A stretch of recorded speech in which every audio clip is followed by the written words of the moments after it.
Welcome to Dhanalakshmi channel అండి. ఈరోజు chicken పచ్చడి ఎలా చేయాలో మీకు చూపిస్తానండి. ఇది నేను కూడా మా ఫ్రెండ్ పుష్ప దగ్గర నేర్చుకున్నానండి. ఇప్పుడు 1 కిలో బోన్లెస్ చికెన్ అండి, సన్న పీసులుగా కట్ చేసి తెచ్చుకున్నాను. దాన్ని శుభ్రంగా కడిగానండి. కడిగేసి ఇప్పుడు అందులో 1 స్పూన్ పసుపు, 2 స్పూన్ల ఉప్పు, ఒక 2 స్పూన్లు అల్లం వెల్లుల్లి పేస్ట్ అండి పెట్టేసి అది మొత్తం కూడా పూర్తిగా కలిసేటట్లుగా అన్ని ముక్కలకి కూడా సమానంగా పట్టేటట్లుగా బాగా కలుపుకొని అది పక్కన పెట్టుకున్నానండి. అయితే దానిపైన మూత పెట్టేసి ఒక అర్ధగంట సేపు దాన్ని పక్కన పెట్టాలండి.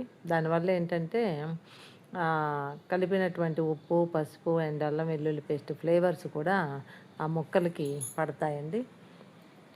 తర్వాత అర్ధగంట తర్వాత పొయ్యి మీద మళ్ళీ కడాయి పెట్టుకొని కొన్ని ముక్కల్ని తీసుకొని వాటిని వితౌట్ ఆయిల్ అండి, ఎలాంటి నూనె లేకుండా అలా మూకుట్లో పెట్టేసుకొని మంట సిమ్లో పెట్టేసుకొని అట్లా తిప్పుతూ ఉండాలండి. మాడకూడదు, అడుగంటకుండా అలా తిప్పుతూ ఉండాలి. దానివల్ల ఏంటంటే ఆల్రెడీ అందులో ఉప్పు అన్నీ వేసి పక్కన పెట్టాము. సహజంగా చికెన్లో కూడా కొంచెం వాటర్ క్వాంటిటీ ఉంటుంది కాబట్టి తడి మొత్తం పోయేటట్లుగా వాటన్నిటినీ కూడా అలా వేయించుకోవాలండి. దానివల్ల ఏమవుతుందంటే ఆల్రెడీ హాఫ్ బాయిల్ అవుతుందండి ఇలా వేయించడం వల్ల. దీనివల్ల ఏంటంటే ముందుగా ఇలా చేయడం వల్ల ఏంటంటే తర్వాత నూనెలో మనం ఫ్రై చేసినప్పుడు చిటపట అనకుండా ఉంటుంది. ప్లస్ తక్కువ ఆయిల్ పడుతుందండి. ముక్క కూడా మెత్తగా ఉంటుంది. ఉత్త పచ్చి ముక్కలు మనం నూనెలో వేసుకుంటే పకోడీలాగా వేయించితే ఏమవుతుందంటే ముక్క చాలా గట్టిగా ఉంటుందండి. కాబట్టి అలా చేయకుండా ఇలా 2-3 వాయిల్లాగా కొన్ని వేసుకొని మొత్తం కూడా అలా వేయించి తీసి పక్కన పెట్టుకోవాలండి. ఈ లోపల ఇంకొక కడాయిలో నూనె పోసి దాన్ని వేడి చేయాలండి. అది వేడి అయిన తర్వాత అప్పుడు మనం ఆల్రెడీ ముందుగా వేయించి పెట్టుకున్నటువంటి ముక్కల్ని అలా పక్కన ఇంకో కడాయిలో అలా వేసుకొని కొన్ని వేసుకొని అలా వేపుకోవాలండి. నేను దాదాపు ఒక 1/4 కిలో ఆయిల్ పోసానండి. 1/4 కిలో కంటే కూడా తక్కువే ఉంటుంది పోసాను. అట్లా ఇందులో నుంచి తీసినటువంటి ముక్కల్ని అటు పక్కన ఆయిల్లో అట్లా వేయించుకోవాలండి. వాటిని కూడా ఎర్రగా అంటే బ్రౌన్ కలర్ వచ్చేంత వరకు, మరీ గట్టిగా కాదండి, బ్రౌన్ కలర్ వచ్చేంత వరకు వాటిని వేయించుకోవాలి. అంటే తెల్లగా అట్లా కనపడకుండా మొత్తం కూడా బ్రౌన్ కలర్లో రావాలండి. దానివల్ల ఏమవుతుందంటే ముక్క కొంచెం మొత్తం ఉడుకుతుందండి. ఆల్రెడీ హాఫ్ బాయిల్ అయిపోయిందండి అక్కడ, మిగతా హాఫ్ బాయిల్ అనేది ఇందులో అవుతుంది. ఒకసారి చూడండి, అలా చూడండి ఎంత బాగున్నాయో చూడడానికి. అలా వేయించుకొని తీసుకోవాలండి. తర్వాత ఇప్పుడు దాంట్లో కావాల్సిన కారం ప్రిపరేషన్ అండి. పొలుచుకున్నటువంటి ఎల్లిపాయల్ని రోట్లో వేసి దంచుకొని, ఎల్లిపాయ కారం వేస్తే టేస్టీగా ఉంటుందండి. ఇలా కారం ఎల్లిపాయలు దంచేసుకొని దీంట్లో 1 గ్లాస్ అండి, ఒక గిద్దె గ్లాస్ పోసానండి. చిన్న గ్లాస్ కొలత పెట్టుకున్నాను. 1 గ్లాసు కారము వేసుకున్నానండి. చూడండి, ఎర్ర కారం వేసుకుంటే చట్నీ కూడా మనకి బాగా రెడ్గా కనిపిస్తుందండి. అలా కారం వేసుకున్నాను. తర్వాత దాంతో ముప్పావంతా ఉప్పు కూడా వేసుకున్నాను. నిండుగా వేసుకోలేండి, కారం గ్లాస్ నిండుగా తీసుకున్నాను. ఉప్పు మాత్రము ఒక 3/4 గ్లాసు తీసుకున్నానండి. ముందుగా ఎల్లిపాయలు కారం కలిసేటట్లుగా దంచుకొని ఆ తర్వాత ఉప్పు పోసుకున్నానండి. అలా చూడండి, అర గ్లాస్ కంటే కొంచెం ఎక్కువగా ఉందండి. అలా ఉప్పు పోసుకొని అది శుభ్రంగా కలిపి దంచుకున్నానండి. స్పూన్తో మొత్తం కలిసేటట్లుగా తిప్పేసుకొని మొత్తం అలా దంచుకొని, దీనివల్ల ఏంటంటే ఎల్లిపాయలు వేసి దంచడం వల్ల కారానికి మంచి ఫ్లేవర్ వస్తుందండి.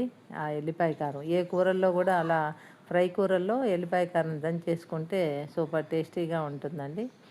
అలా దంచేసుకొని మొత్తాన్ని